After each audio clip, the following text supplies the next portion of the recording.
bienvenidas todos y todas a Ping Pong by Codeis, nuestro podcast. El día de hoy tenemos una invitada súper especial, una gran amiga y colega en este mundo del emprendimiento, María Rosa Suri, fundadora de Tinta Digital. Suri querida, bueno, si le decimos Suri, no es porque sea militar o algo así, es su apellido, pero en el tiempo su apodo, de la manera que le decimos.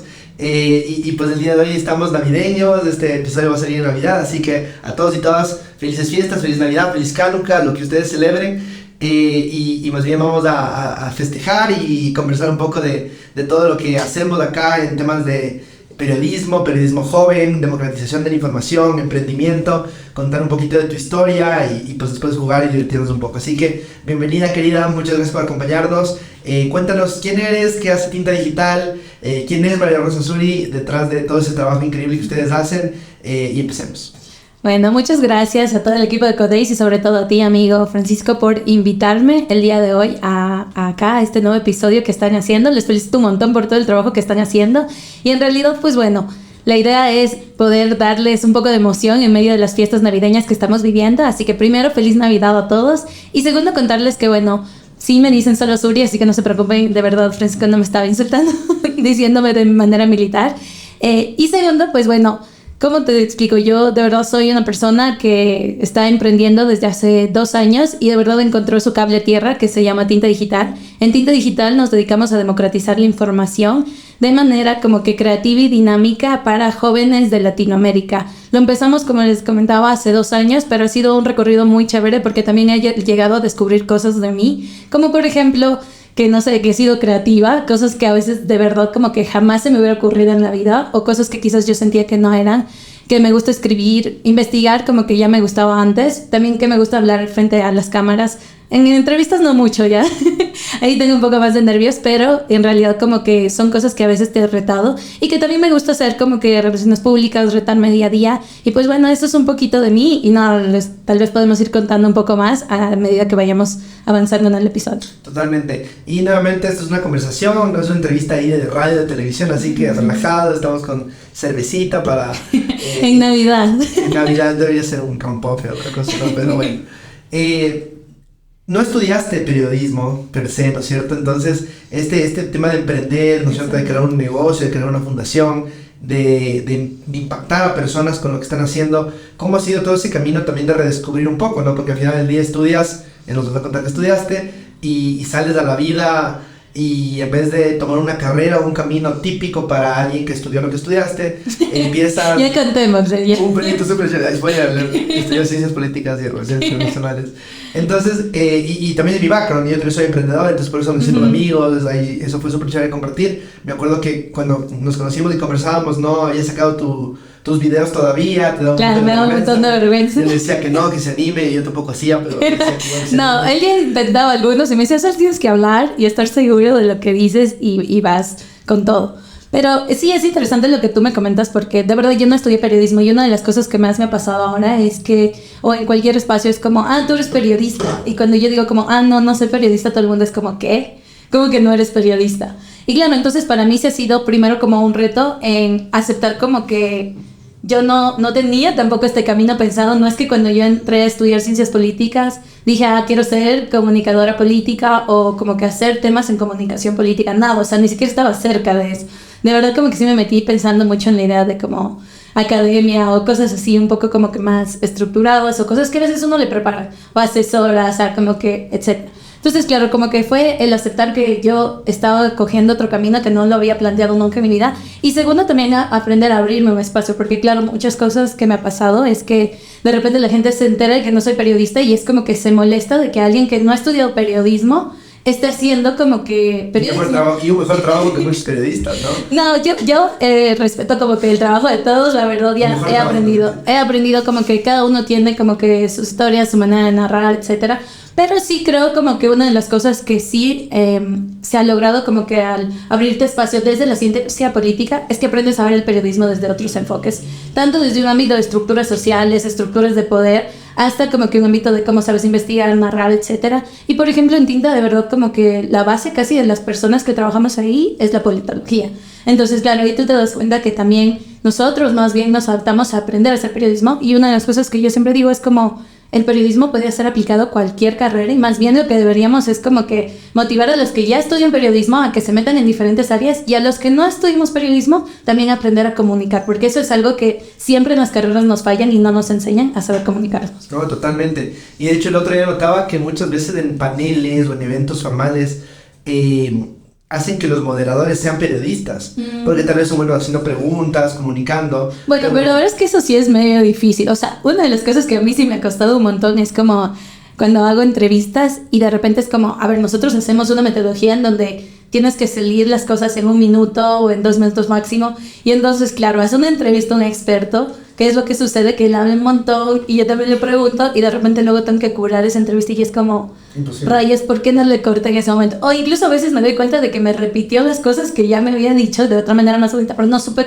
captarla. Entonces sí creo que hay un ejercicio que obviamente con el tiempo logras mejorarlo, pero entrevistar y moderar sí es algo que quizás, no necesariamente un periodista, pero sí es algo que alguien debe empezar a desarrollar. Es una habilidad, ¿no? Y como hemos visto en emprendimiento se aprende. La mayoría de emprendedores sociales no aprendemos administración de empresas, finanzas, todo eso. Tú ya ves, ya estás aprendiendo aquí ya. Claro, pero lo chistoso de eso es que justamente, ya debería comunicar, por favor. Pero claro, ya lo llevas a otros ámbitos. Y yo siempre he moderado paneles y no me ha parecido algo complicado. Tal vez porque tal vez yo me he formado un poco también en temas de comunicación, pero justamente me he dado cuenta que segmentamos mucho a la sociedad, ¿no? Encasillamos al periodista, al politólogo, bueno, vos después sí. Solamente analiza. Y eso es un montón, o sea, verdad es que hace como unos 8 meses atrás, un amigo que yo admiro un montón, o sea, de verdad me dijo como, ya, yo de verdad quiero entrar a Tinta Digital y yo te he puesto y no sé qué. Y empezamos como a hacer ciertos trabajos. Y de verdad luego él hacía unas investigaciones, pero de verdad increíbles. Y luego cuando tocaba comunicarlas o pasarlas a un tema digital era como que decía, de verdad no sé cómo hacen esto, pero lo están haciendo, o sea. Y le costaba. ¿Y por qué? Porque también a él dentro de su formación, incluso experiencia laboral, nunca estuvo como que el tema de la comunicación, estuvo el tema de hacer proyectos, estuvo el tema como que de hacer investigaciones académicas, etcétera, porque te forman, o sea, tú cuando entras a la carrera te forman y te dicen, no, o sea, tú anda y tienes que ir a estos sectores, y si no entras a esos sectores, no tienes trabajo. Y así hay un montón de amigos que yo conozco que no tienen trabajo y que les ha costado y que incluso se han metido a estudiar otras carreras porque dicen como, no hay chance de lograr, porque encima en nuestro país es súper complicado para la politología salir de los sectores públicos. Y eso es algo importante, solamente, no quiero que llevemos la conversación a esto, pero voy a mencionar algo que me parece a mí personalmente importante, que es el tema del futuro del trabajo, ¿no? Hacia dónde están yendo las carreras, la educación, todo lo que estamos haciendo en un mundo en donde la inteligencia artificial está ya componiendo canciones que pegan más que las de Bad Bunny. Y que luego se enojan los artistas. Y se enojan los artistas, y en verdad es un temazo, pero alguien que compuso, pero le cambió o sea, no fue hecho por ChatGPT la letra, ¿no? Eso fue compuesto por un ser humano. Pero te permite llegar a nuevos lugares, la tecnología y las carreras no han cambiado. Las carreras no cambian. La manera en que estos trabajos están pensándose, no desde la universidad, desde los centros de trabajo de las universidades, no están siendo guiadas de la manera correcta. Y me gusta mucho que en esta entrevista estamos 2 personas que no nos hemos dejado sesgar por una carrera y hemos sabido aceptar que podemos ser más que el título que sacamos de la universidad, y que las habilidades que aprendimos también en esa carrera, como puede ser análisis, redacción, debate, muchas de estas cosas que aprendemos cuando estudiamos ciencias políticas, que por ahí también ciencias políticas estudia las relaciones de poder, cómo funciona la política, etcétera. No es como ser político. Las estructuras sociales. Ajá, muchas cosas de esto, ¿no? Desde el análisis, desde las teorías, etcétera. Cómo eso justamente puede ser encaminado hacia otras cosas que no sean netamente lo que un politólogo hace, ¿no? Porque algo que yo descubrí, que me dijo mi primer jefe es, tu título ese en el que tienes honores, el que eres summa cum laude, mejor alumno, no sé qué y no sé cuánto, a mí me dice que sabes aprender. Punto. Experto en algo no eres. Y no fue de mala onda, no me dijo así como cable a tierra, sino como un tranquilo. No te dejes, si no sabes algo no es porque te enseñaron mal, sino porque aquí estás para aprender y ya sabes aprender. A mí ese título me dice que eres un buen aprendedor. Y al final del día creo que es eso, ¿no? Hay mucha flexibilidad un poco en Estados Unidos, que me parece bien, porque el otro día conversaba en otro podcast que me invitaron en cambio a hablar a mí, y decía, es chistoso cómo a los 18 años, 17 años, los colegios o la educación del Ecuador y de Latinoamérica espera que nosotros sepamos lo que queremos hacer en la vida. Imagínate, tienes que vos ahí de chiquito, de joven, niño todavía, niña, estás ahí cuestionándote la vida, preguntándote qué vas a hacer, porque si es que eliges mal, se fregó. Y es como, no, o sea, puedes reinventarte miles de veces, puedes volver a empezar, puedes estudiar cosas nuevas. Entonces cuéntame un poco tu journey, tu viaje ese de pasar de ser una analista, politóloga, que no le daba cara a Tinta, porque me acuerdo que Tinta también al inicio era Tinta, pero era como que quiere estar detrás de esto. Ahora dar la cara como fundadora, hablar de esto, ser una vocera importante de tu proyecto, y también aprender de emprendimiento, de marketing, de finanzas, de manejo de equipo, de liderazgo, y todo esto que involucra ser emprendedor, emprendedora, y que tú estás haciendo un gran trabajo. O sea, yo creo que algo importante que tú dijiste es lo de las habilidades. O sea, creo que de verdad las habilidades que tú vas desarrollando a medida que pasa el tiempo y cuando haces en diferentes trabajos experiencia son las que también te dejan una semillita para luego hacer mejores cosas. Entonces, claro, en mi parte, como te explico, como que yo estaba de verdad modo la participación ciudadana. O sea, esos sí fueron temas que siempre, y creo que tal vez en algún momento cuando hacía el TEDx que me invitaron, pensaba, me tocó hacer de verdad un análisis de cómo llegué a este punto de mi vida, y luego tú te das cuenta que hay diferentes pasos a lo largo de tu vida, o sea, desde que eres niña, desde que pasas al colegio, etcétera. Entonces, para mí siempre ha habido como que, primero, como que un choque con el sistema educativo como es. ¿Por qué? Porque yo soy una persona que es súper distraída, o sea, como que, de verdad, y aparte como que aprende mucho analizando, pensando las cosas, y no solo de memoria. Entonces, claro, de repente la niña que estaba ahí no se sabía como que exactamente cómo era el párrafo, entonces de repente era como, no sirves para esto. Entonces como que había muchos bloqueos que yo sentía desde que era muy niña, y siempre era como que me revelaba un poco a decir como, no puede ser de que yo sea menos solo porque no lo hago de la manera en que ellos lo dicen. Entonces como que desde ahí empieza un poco el camino. Y luego, claro, ¿qué está pasando con el tema de la ciencia política? Que de verdad ahí te dan una oportunidad de priga. Bueno, a ver, a mí me apasiona la política, o sea, y en realidad dentro de Tinta algo tengo. ¿Qué significa eso? ¿Qué significa que te apasiona la política? ¿Qué es la política? O sea, para mí como que todo es política, ¿ya? O sea, hasta el día de hoy que estamos hablando en este espacio, tenemos libertad de expresión, es, o sea... Entonces te apasiona todo. Me apasiona todo. Todo, no mentira. En realidad como que mucho, o sea, como que me llamaba la atención desde que era niña, como que las protestas sociales que existían, la causa Israel-Palestina, el conflicto en realidad, y el ser pro-Palestina fue algo de las cosas que me movió un montón cuando tenía 14, 15 años. Entonces, claro, como que eso fue una chispa que me hacía mover, como decir, como, oye, de verdad la gente está saliendo, está protestando, oye, no puedo creer que estén pasando estas cosas.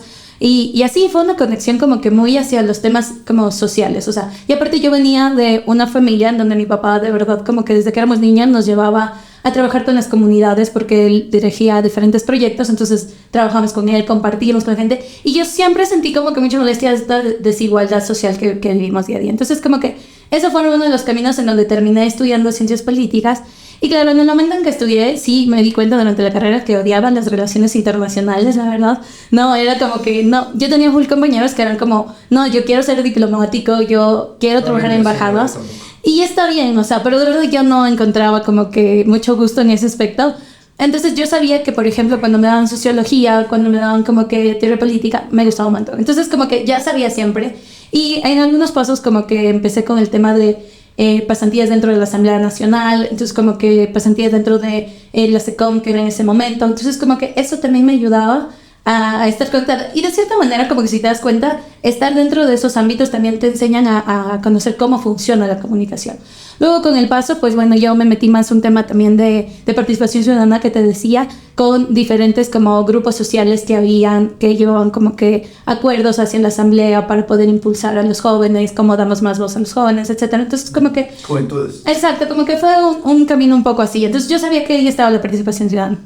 Luego como que más bien pasé a un tema de comunicación política porque me metí dentro de una agencia, y la agencia me enseñó en cambio mucho a saber cómo manejar una cuenta de un aspirante político encima de todo eso era. Y era súper difícil, o sea, de verdad, en ese momento empecé a entender mucho más el poder de las redes sociales, porque claro, la persona con la que yo trabajaba era como, no, tenemos que darle más voz, tenemos que dar más fuerza, que nos tienen que seguir, que nos tienen... Entonces, claro, como que primero fue un momento de tensión, en que era como, ya no tengo que hacer el tweet bien, así, hasta después como que ya decir como, bueno, eso no es tan difícil ya, pero igual siempre veo este momento de tensiones. Luego dentro sí como que empecé a aprender temas de marketing, que creo que eso fue algo que también me dio las bases para cómo llegar a formar también Tinta. Y luego de esto cayó la pandemia, ¿no? Y para esto, pues bueno, yo me había ido como de viaje porque quería ser mochilera como por Sudamérica con mi mejor amiga, nos cayó la pandemia. Llegaste a Argentina, era, ¿no? Claro, llegué a Argentina. Y cuando llegué a Argentina, pues ya no, como que nos encerramos ahí, no pudimos hacer nada más. Y claro, estuvimos como 1 mes y medio, 2 meses encerrada. Y en ese momento, a ver, si íbamos a ir de mochileros, yo no llevé mi computadora. Entonces, lo único que tenía era el celular. Y de verdad éramos como aprendiendo cursos, o sea, y ahí me empecé a meter mucho más con los temas como de marketing, de comunicación, como que, porque como te digo, ya había esta antesala de que me llamaban la atención y que yo como que, algo que no sé, como que me interesaba, o sea, más allá... como informar. Sí, y aparte de todo, algo que no había comentado es que yo escribía artículos de opinión dentro de Diario La Hora, que era en ese momento, y dentro de Revista Opción S. Entonces, como, claro, yo quería que mis, como que, escritos también, como que sacarlos dentro de mis redes sociales y que tengan un poco de impacto. Entonces, como que fue un poco esta movida. Y claro, a lo largo que pasaba la pandemia, yo aprendía esto. También tenía amigos que a veces como que se interesaban en los temas que yo escribía y yo les decía como, oye, yo te voy a pasar una investigación que hay sobre este tema de X, Y, así, y es como que me decían, no, explícame tú, porque tú sabes explicar bien. Y aparte de todo, yo convivía en ese tiempo con mi mejor amiga, y mi mejor amiga es diseñadora de objetos, y ella odiaba la política, o sea, ella decía como, no, o sea, no entiendo por qué estudias eso, todos se pelean, y a lo largo de esos meses, de verdad fue como que yo le explicaba, le contaba y todo, y luego de repente ya hasta era activista, así, entonces como que ella me decía, tú explicas de una manera como que me ha hecho ahora, entonces yo decía, bueno, voy a utilizar las redes como para hablar de eso. Imagínate, estoy a mi amiga ayudándole a que entienda y se apasione por algo también que le apasiona. ¿Cómo será si llego mucha gente más, no? Sí, o sea, como que en realidad nunca me pasé como mi amiga, sino más bien como que yo creo que de verdad como que si le explicas a las personas de otra manera, sí les puede gustar la política. Porque todo empezó en la política, porque yo escribí artículos de opinión sobre la democracia, sobre lo que estaba pasando en el país, coyuntura política, etc.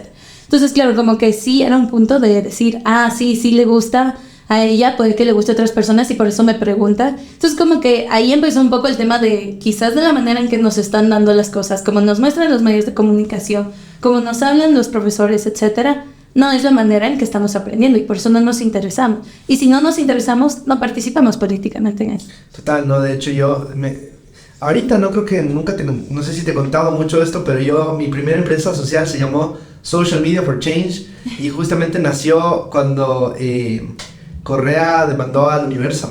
Yeah. Y yo dije, wow, o sea, que me molestaba un poco en ese entonces que él salía a decir que libertad de expresión no era decir cualquier cosa, sino que había que tener límites y eran personas de libertad. Pues entonces justamente era como el contraste de lo que pasaba en el país y en la realidad versus lo que nos enseñaban desde la teoría y desde lo que realmente es.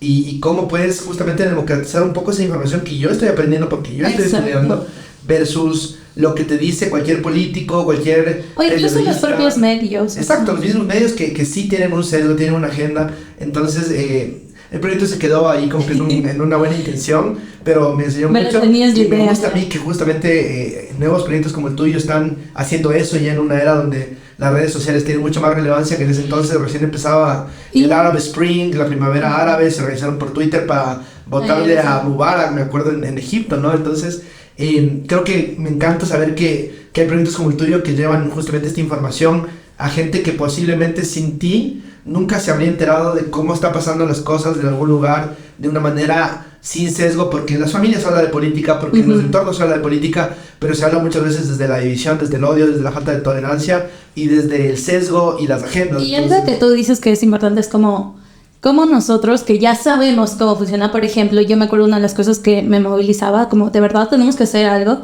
era porque justo venían las elecciones presidenciales del 2021 y claro, como que los medios de comunicación hablaban un montón sobre cosas como no sé, el populismo y como que distorsionaban todo el concepto, o la demagogia igual la distorsionaban. Entonces yo era así como, no, lo que están diciendo no es correcto. E incluso una de las cosas que me hice en full era porque yo conocía cómo funcionaba el código de democracia por algún tema de trabajo, y yo sentía que no estaban ni siquiera comunicando las nuevas reglas electorales que íbamos a tener que saber los votantes, como por ejemplo esto de la lista cerrada. Entonces, claro, eran como que pequeñas cosas que yo sentía que de verdad necesitábamos involucrarnos y no se veían ni en los medios ni en ninguna parte. Peor que salimos de pandemia y de verdad era como solo titulares vacíos. Entonces como que sentía que sí, dentro de nuestro país hacía falta. Y claro, otra de las cosas que se unió es que durante la pandemia yo regresé 6 meses a Loja, porque yo soy lojana, tú ya sabes. y mis papás como que de verdad solo fue como yo llegué, se sentaron y lo que dijeron fue como, bueno, vamos la televisión, las noticias. Y estaban viendo al mismo canal que veíamos cuando yo era niña. O sea, ya habían pasado como 8 años de que yo ya me había ido. Y yo decía como, no, o sea, no puedo creer. ¿Y cuál es tu criterio sobre lo que dice A, B o C periodista? Y era como, sí, hijita, pero no hay donde más informarse. Entonces, claro, para mí también fue como un shock en decir como, no puede ser que en mi provincia nos sigamos informando, solo como que desde el mismo medio de comunicación, cuando hay hoy en día un abanico, gracias al celular incluso. Y a las redes y a la tecnología, ¿no? Justamente. No, me parece súper chévere. Y ya para darle un poquito de enfoque emprendedor, solamente para empezar a hablar en nuestros términos, justamente todo lo que mencionas, ¿no? Estas cosas que te molestan en la vida, cosas que ves que son un problema, generan ese problema y ese propósito que luego te llevan a emprender y a darle vida y forma a un proyecto, ¿no es cierto? Entonces, ¿cuál dirías que es tu propósito?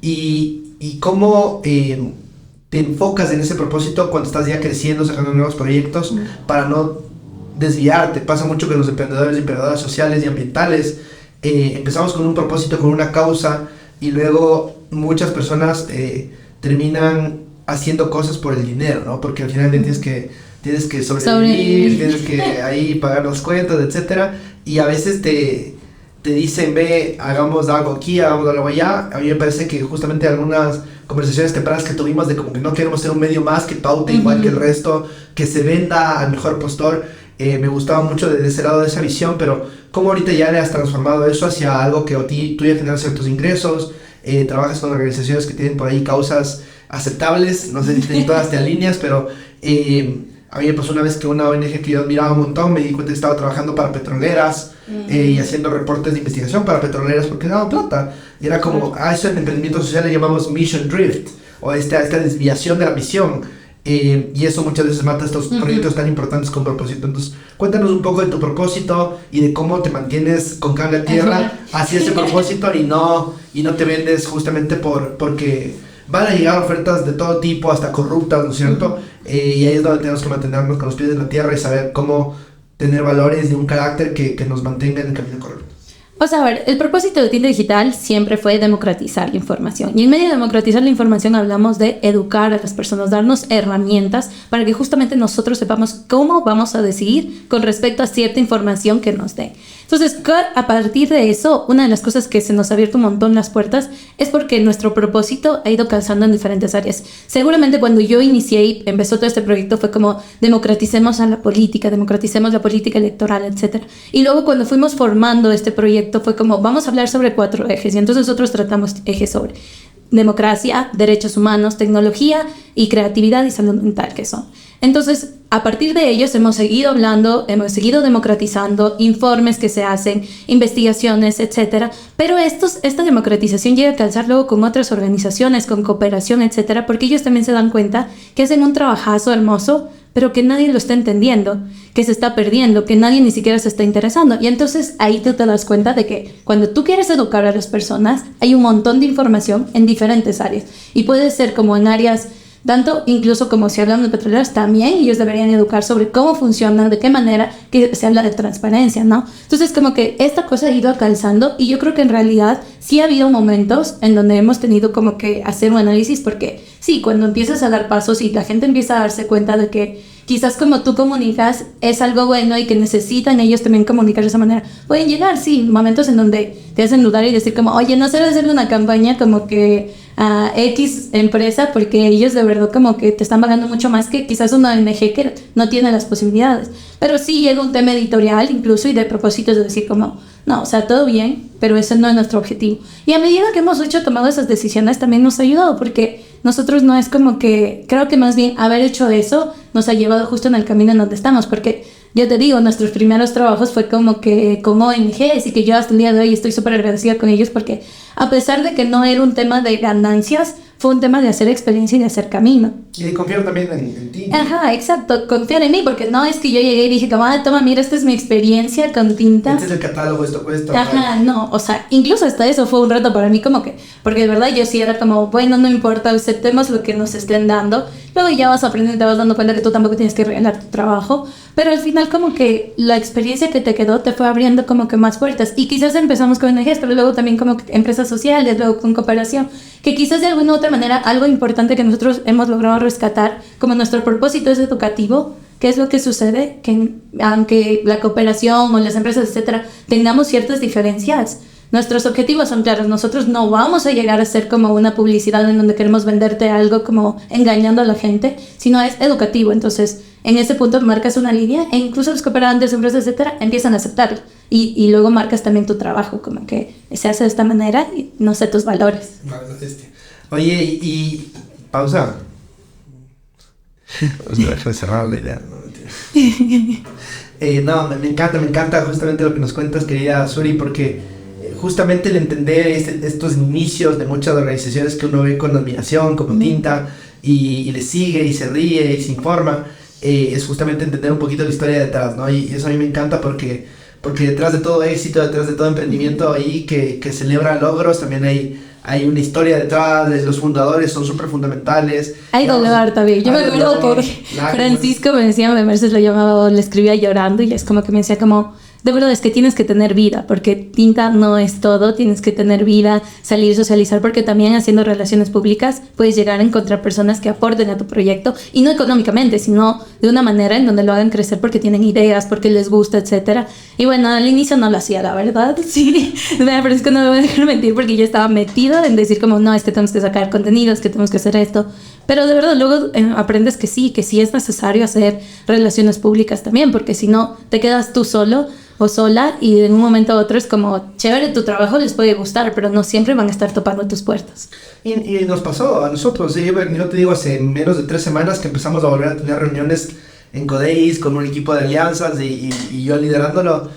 Me daba cuenta que yo no había salido a eventos y a cosas más de un año, y es porque te encierras, porque sabes que hay que hacer muchas cosas, y aquí viene la diferencia entre los emprendedores que ponen el trabajo que se necesita, que saben que tienen que sacrificar, porque no todo es tibureteo y vueltas y lo que sea, porque al final del día te cansas, ¿no es cierto? Tienes que recuperarte, a veces pasan cosas en tu vida, hay temas de salud mental que hay que cuidar o lidiar con, ¿no es cierto?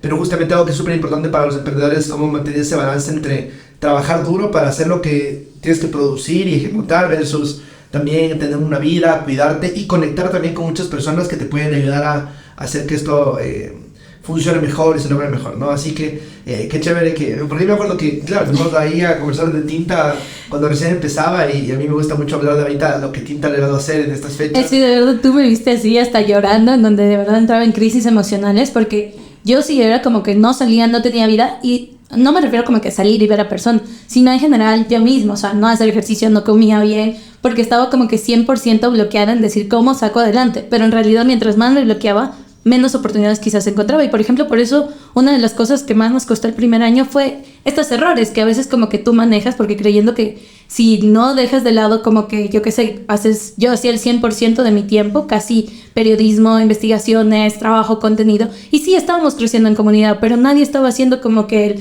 40-50% de ir, topar puertas, buscar oportunidades, no sé, como darle impulso a tu modelo de negocio. Tu modelo de negocio, decir, ¿cuál es mi modelo de negocio? Me acuerdo que nos sentamos ahí a ver propósito, propuesta de valor, modelo. Y yo creo que a veces me preguntaba y yo, no sé. Ajá, entonces es chévere porque al final del día no siempre se sabe, pero lo que vale mucho más del emprendedor no solamente es teorizar, sino también actuar, hacerlo. Y también poder tener también mentores. Me acuerdo que me escribió, me dijo, quiero ser mi mentor, como que a ver, dale, vamos a tomar un cafecito, cuéntame. Y es chévere porque puedes dar lo que tú también has recibido, y eventualmente tú también serás mentora de muchas personas. Hay mentores pares, ¿no es cierto? Ahorita yo te considero más par que una mentí, por ejemplo. Pero es súper chévere porque... Para ayudar en los consejos. Espero que sí, ¿no? O sea, me enorgullece que vayas creciendo, pero lo chistoso aquí es justamente como tú dices, el asegurarte de que no te encierres en una burbuja, porque el emprendimiento no pasa en una burbuja, pasa allá afuera. Y es algo que dice Steve Blank, que es el padre del emprendimiento, es como que sal del edificio, anda con tus clientes. Yo me acuerdo clarito, y fue algo que se me quedó en la mente, que una vez salimos y Francisco me dijo esto como, a ver, tú estás aquí en el primer piso, piensa en una fiesta que es de 2 pisos, y en el primer piso todos están bailando, todos como que farrean, todo chévere, tú ves a todos, parecen contentos, pero luego tienes que subir al segundo piso y darte cuenta de lo que está pasando, y alguien está en la esquina y bla, bla, bla. Y eso justamente fue una de las cosas que yo tuve que empezar a hacer en mi emprendimiento, porque de verdad yo veía como que todo a nivel mío, con mis personas con las que trabajaba, mis colegas, etcétera, solo lo veíamos desde este ámbito, y claro, llegó un momento como, a ver, no, ya pausa, porque si yo no hago esto, solo nos vamos a ir muriendo, o sea, y claro, en ese momento es como salir de tu zona de confort, así como a mí me tocó empezar a salir como que en cámaras que no me gustaba para nada, y hasta el día de hoy sí siento que igual me cuesta, pero ya es como, ya. Ya estamos así. No, o sea, ya no me complico, o sea, al inicio sí me complicó un montón. No, ya eso no. Porque no tengo que intimidar. No, pero, y es chistoso, esto se llama liderazgo adaptativo, lo que menciona la Suri, ¿no? Y es justamente como pensamos en el líder o en el emprendedor, como estar en la pista de baile y subirte a un balcón en donde ves un poco más con claridad a lo que está pasando, no solamente en tu actividad diaria, sino con tus clientes, con tus colaboradores. A veces se pelean, a veces tú te peleas, a veces a alguien le caíste mal y habló mal de ti, y es como, ¿qué se hace, no? Y es darte tiempo para eso. Pero también como que creértelo, o sea, una de las cosas que a mí sí me pasaba, y hasta el día de hoy siempre lucho, es como el síndrome del impostor, es como, siempre tienes que estar como, ¿de verdad yo hago eso? ¿O de verdad me lo tengo que creer? ¿Yo soy buena para eso? Porque a mí me pasaba, o sea, yo decía, no, es que no, ¿cómo me voy a ir a acercar a tal, no sé, cooperante si todavía no tengo la experiencia necesaria? No, es que me falta esto, es que yo no he tenido trabajos como que en derechos humanos, por ejemplo. Entonces, como que a mí siempre me frenaba como que mejor primero hago una experiencia y luego le voy a buscar. Y es como que en realidad era mucho porque yo no creía. Y cuando en realidad lo que me ha pasado ahora es que a veces voy donde ciertas personas que toco su puerta y conocen el trabajo de tinta. Entonces, claro, es como ni yo misma me hubiera creído que esa persona conocía el trabajo de tinta porque simplemente no quería verlo, no quería aceptarlo. Entonces, hacía de menos incluso hasta el propio trabajo que estábamos haciendo nosotros. Y hay una manera de ver que me parece súper importante esto y perdón que se lo diga, pero en el mundo político, en el mundo del poder, en el mundo del liderazgo, existen un montón de personas incompetentes que están en puestos políticos, están en puestos de liderazgo porque se la creen. Y punto, o sea, son incompetentes, son mediocres, son malísimos en lo que hacen, pero están ahí porque se creen tan buenos. Lo manifestar. Que, no sé si es manifestación o qué, pero yo te juro que al final del día, las personas que vivimos síndrome del impostor y estamos ahí preguntándonos si es que somos los correctos, si es que valemos lo que creemos que valemos, o si es que nos merecemos lo que estamos logrando, nos estamos haciendo eso, mientras otras personas que en serio tú ya las analizas desde otro lado y dices, wow, o sea, qué manera de ser incompetente de esta persona. Y esto también viene desde las relaciones de poder de antiguas, ¿no? De justamente personas que tal vez nacieron con muchos privilegios, que tuvieron mucho acceso a muchas cosas, que aunque tuvieron todas estas ayudas de alrededor de sus estudios y carrera, creen que no han logrado solos y están en una burbuja y tienen como auto-gaslighting, le digo yo, porque es como que así ellos mismos se hacen creer que hicieron bien las cosas, como el mismo presidente saliente de Ecuador, Guillermo Lasso, que dice 900 días de logro. Me he dejado mejor. Amigo, dejaste destruyendo un país, ¿no? Entonces, pero bueno, cambiamos de segmento solamente con una frase que me gusta mucho de un mentor que me dijo, yo sí creo en la suerte. Mientras más hago eventos, mientras más conecto con gente, mientras más hago networking, mientras más me pongo a mí mismo ahí en este tipo de lugares donde voy a conocer, más suerte tengo. Entonces es un tema analógico, chistoso, porque dices, claro, o sea, tal vez la suerte no existe, pero uno se crea su propia suerte haciendo las cosas correctas, cuidando tu salud mental, descansando, trabajando duro, pero al mismo tiempo también conectando con las personas correctas. La verdad, y yo la verdad sí creo este tema como que de que uno se crea la suerte, porque a mí sí me ha pasado como que me he topado con las personas indicadas, que no sé, de verdad yo siempre digo como son ángeles, Dios me los mandó de alguna manera, porque no logro entender cómo justo calcé con ellos para poder, no sé, crecer mucho más y que nos ayuden a ver incluso diferentes perspectivas de cómo poder llevar a Tinta Digital a otros niveles. Excelente, entonces nos vamos al siguiente segmento y ya cortamos.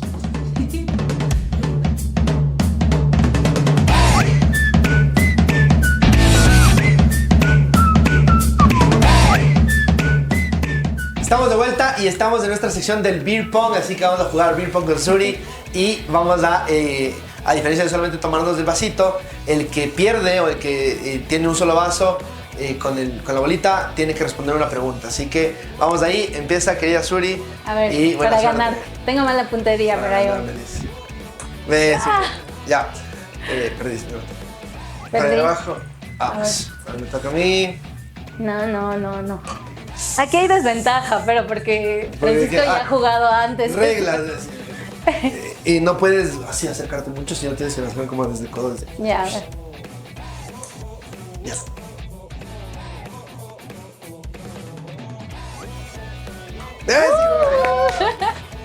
Buen tiro, ya. Maldición.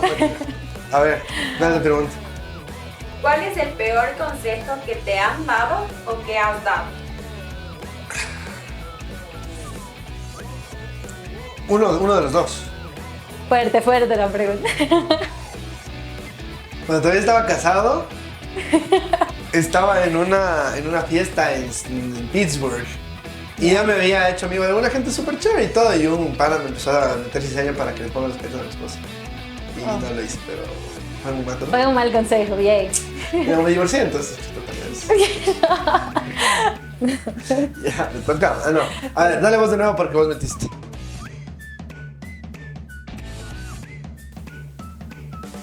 Bueno. A ver. ¿Cuál es el peor regalo de Navidad que has recibido? Unas pantuflas de tigre que me dieron. ¿Qué son pantuflas para los que no saben? Pero saben que es así como estas cosas que te pones como en los pies para caminar, pero eran como de tigre, de verdad. Y lo peor de todo es que lo que pasó fue que yo en ese momento había tenido una situación con mis papás, ya me dijeron que en Navidad no iba a tener nada. Y de verdad yo cuando vi que decía María Rosa, yo me ilusioné full porque dije, ay, a mis papás se les apiadó del corazón y bla, bla. Y me iban a dar algo que quería. Y yo... ¿Qué querías? Creo que quería un celular. Y total la abro y había sido como un tío, había dado... La decepción. ¿Sí? Y yo, bueno, o sea, le agradecí un montón, pero solo fue como ya. El tío que le dio los pantuflas. ¿Sí? Las babuchas. Viendo orgulloso el podcast de su sobrina. Es mentira, tío, me gustó. Te quiero mucho, tío. Están presionando. Antes de controlar. Ya, vale.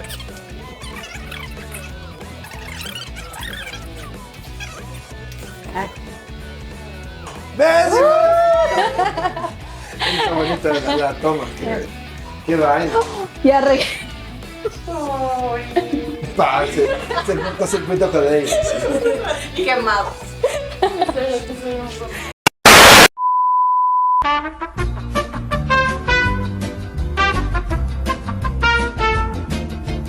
Ya arreglamos lo que se arregló.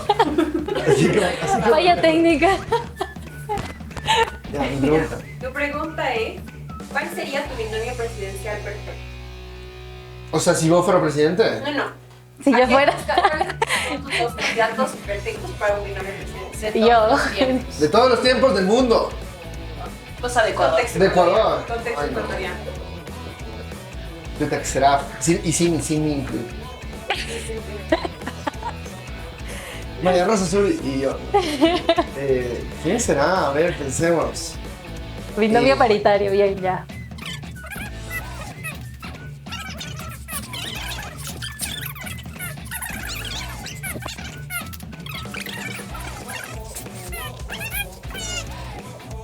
Es una pregunta malísima, ¿cachai?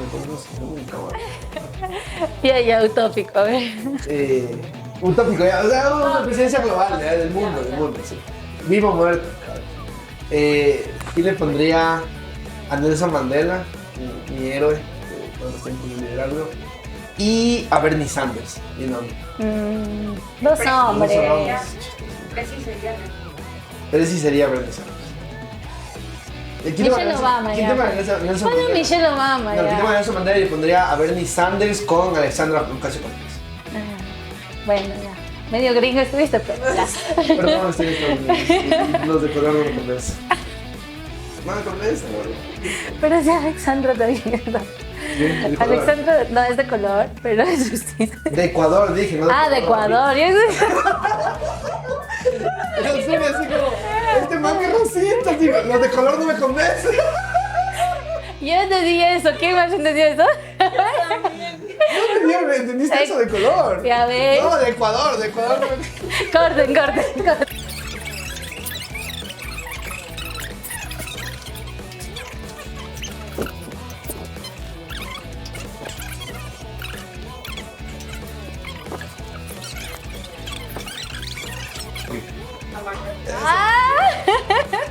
Bueno, Solo necesitaba motivación. mi segunda derrota, sí. Ha sido buena suerte botar el... El vaso. A ver, otra pregunta. ¿Cuál es el regalo de Navidad que Santa o el Niño nunca te trajo y que le pedirías ahora? Le pediría ahora. Y y que es algo que de niño le pediste y nunca pasó. O sea, yo quería una consola de videojuegos. Y no me daban, era terrible. Así, maldita sea. Es que decían de ley que te ibas a hacer adicto. Y cacha todo el trauma porque ahorita que tengo plata, me compré Xbox, PlayStation, realidad virtual, computadora gamer. Y no sales. Todo, no ni uso, así. No tengo tiempo, pero era eso. ¿Y qué quisiera que me dé hoy Santa Claus? Salud. Alguien con quien pueda compartir un felicidad. Ah. Ay, qué lindo. Qué sado. Sí. Y nadie le cree. Come blanco y negro, así con unos lotitos que hay. No, yo creo que le pediría a Santa Claus que me dé chuta un... Ya dile salud, bienestar, amor. No, o sea, tal vez sí puedo pedir así como un regalo, ¿no es cierto? Que sea así como bien Sí, sí. materialista. Sí, me acuerdo. Chuta sí sería un carrito así, una jipeta, así. Un summer de eso, así parece la montaña. De eso para no creer en Que nadie. no acá. necesito y por eso no me compro, pero sería así no regalo. Me ofendo. Y... Vamos. Ah, bien. ¿Cuánto vamos? ¿Voy ganando? Voy. Vamos a No. empate. Vamos, Sí, vas vamos. ganando. A ver, Pásame esa bolita. Hágale la pregunta. ¿Cómo está el dictador? si pudieras formar parte de una peli navideña, ¿cuál sería y por qué? A ver, dale de mi pobre angelito. Uy. De ladrona. No. Olvidándome a Kevin, ¿la? No. Eso te lo olvido. No, o sea, de verdad como que estando con Kevin, creo, o sea, porque me parece que hace tantas travesuras y hace tantas tonterías en esa casa que es como súper creativo, no se dejó robar y aparte como que pasó bien, comió comida chatarra full y obviamente para hacerle compañía porque estaba muy solito en Navidad. No queremos ser como en la vida real. Se acabó.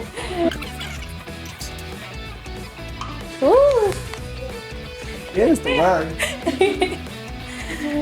En la puntería. Ya, esa es mi última copa. A ver, pregunta. ¿Cuál es tu recuerdo favorito de una Navidad? ¿Sabes que yo estuve casi 8 años fuera del país? Entonces, y me acuerdo que paralelo a mí, mi tía, hermana de mi mamá, también vivía fuera del país porque se casó con un italiano que trabajaba en las Naciones Unidas.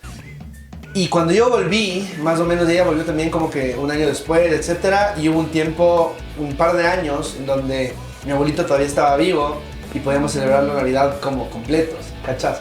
Por primera vez en muchos años. Entonces era justamente una Navidad en donde estábamos todos juntos, estaba mi abuelito, estaba mi tía, con su esposo, mi prima que venía también de estudiar afuera, entonces como que tenerlos a todos juntos y saber que no había vivido eso desde hace casi 8 años, fue bastante lindo. Qué lindo. Le tocan preguntas lindas.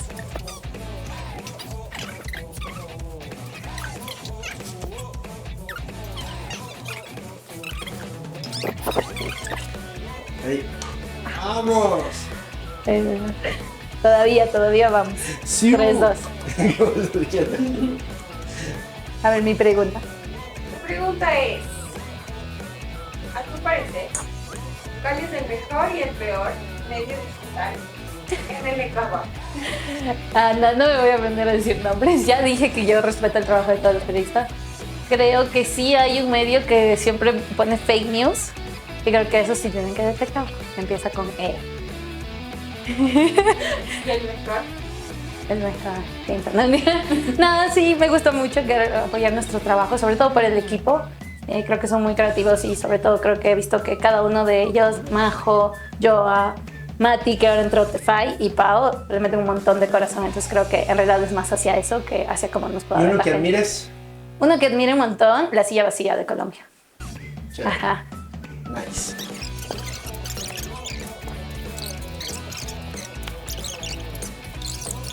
El 2. ¡Vamos!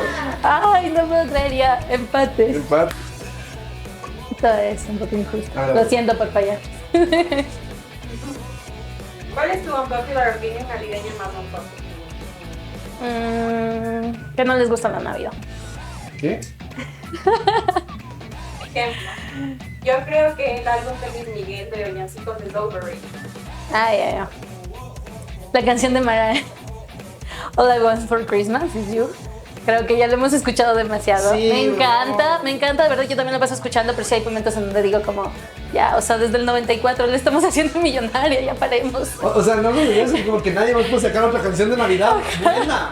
Así nadie es más competente. O sea, si se cague una álbum de villancicos hechos por la IA de Bad Bunny cantando villancicos. No, no te metas con los villancicos, están bien como son.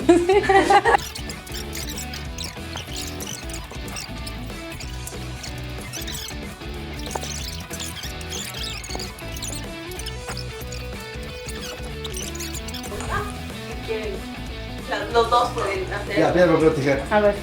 3, 2, 3. Piedra, papel o tijera. 1, 2, 3. Ya. En 3 mostramos. Ya. Ya. Piedra, papel o tijera. 1, 2, 3. Piedra, papel o tijera. 1, 2, 3. Ya. 2 de 3. Sí, lo dije antes. Ya. Piedra, papel o tijera. 1, 2, 3. No. Ya, ahí está. Empatados. Piedra, papel o tijera. 1, 2, 3.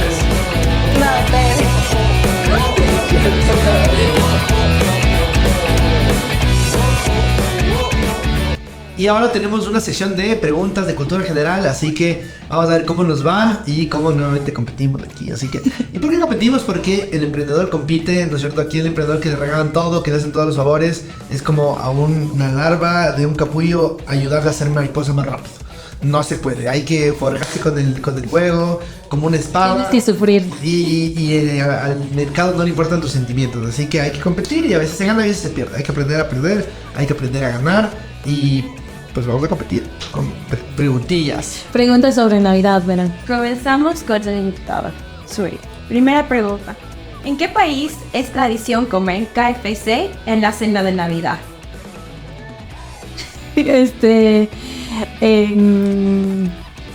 No sé, Alemania. No, Alemania jamás va a ser. ¿Por qué no comen mi KFC? Todos los alemanes de suscribir. Estaba a ti. La respuesta correcta es Japón. Oh. Luisito Comunica lo dijo en un video. Comen, qué asco, ¿cómo van a comer KFC de Navidad? ¿Quién come KFC? Bueno, yo sé. ¿Qué? Entonces ustedes acaban lo O sea, ni... No pueden cortar. No, Ay, voy a qué decir. rico, KFC. Voy a decir. Me encantaría estar en Japón. Por favor, no debo ayudar abriendo tu WhatsApp. A ver. Uno diría que... Sushi. El buscador No, ya, busco. pone lo siguiente. No, le voy a responder. A ver. No quiero. No quiero. Y nos tienes que dar contexto del primer chat que te sale. No puedes. En mi chat de WhatsApp. Y yo del explorador. Para el chat GPT. O sea, no me sale no quiero, me sale nos quiero, noviembre. No quiero, no te sale. Ya me sale con mi hermana, yo ya no quiero decir mucho. No, pero dice ella, no yo. ¿Cuál es el contexto de la conversación? Me dice como que quiere como que... No puedo decir. No, pues no, Y ya estaba pensando y ya no tengo. Ya nos exhibiste, dice hermano. De verdad. Y yo, ya me puse a leer, ya. Ya recordé ese terrible momento de nuestras vidas. Siguiente pregunta, Juan Francisco. ¿Cuántos fantasmas de la Navidad aparecen en la película Cuentos de Navidad?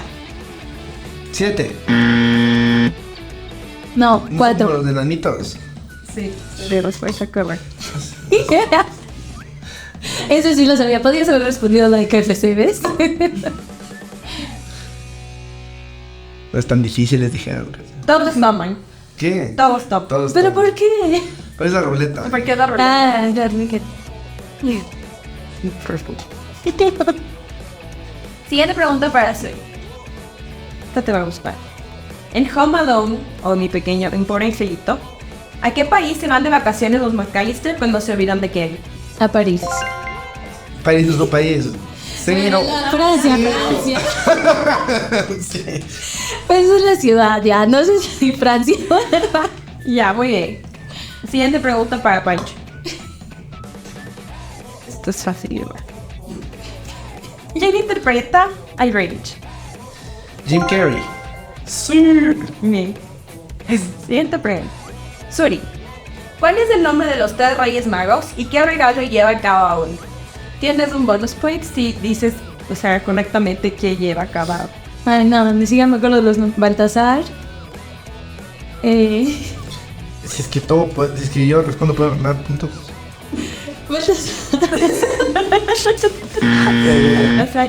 Melchor, Gaspar y Baltasar. Llevaban incienso, oro y mirra. Sí, si quieres saber el orden, Melchor llevaba oro, Gaspar incienso, Baltasar mío. Así como dije yo, ¿cierto? Ruleta para la ciudad. No hayas creído.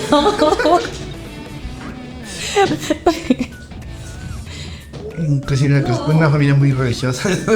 No, yo no. Bueno, me perdón. Chao. Salud.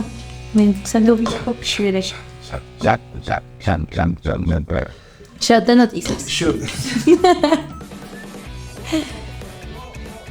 ¿De qué color era tradicionalmente el traje de Papá Noel antes de que Coca-Cola lo volviera rojo? Verde. Correcto. Sí.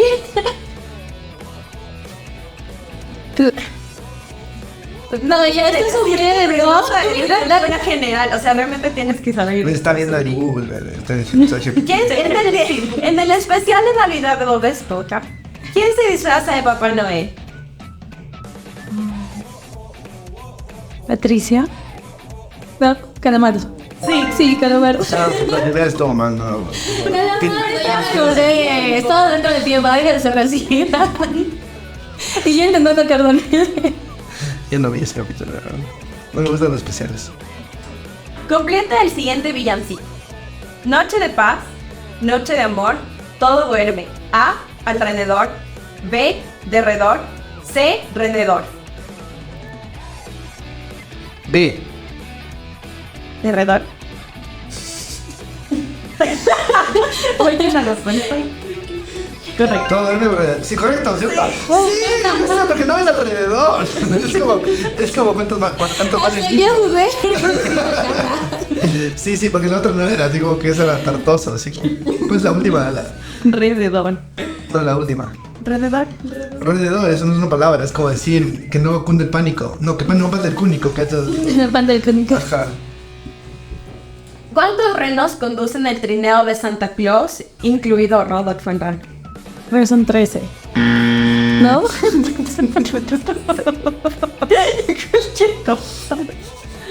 No, va bien. Se le meta para subir. 6, ¿no? Está haciendo como que cuentas. Sí. Estoy imaginándomelo. Y tienes que enseñarnos la última foto de tu galería. El rey del paquete. Y tengo una relación a distancia, no le escondes. Literal, la última foto es el trapeador porque le envié a mi novio. Le envié a mi novio de que regué el vaso. Un saludo para Enrique Crespo. Y ya. Actualmente, cuando sale este episodio, novio del sur. Nada interesante. La respuesta era 9. Son 9. Una de menos.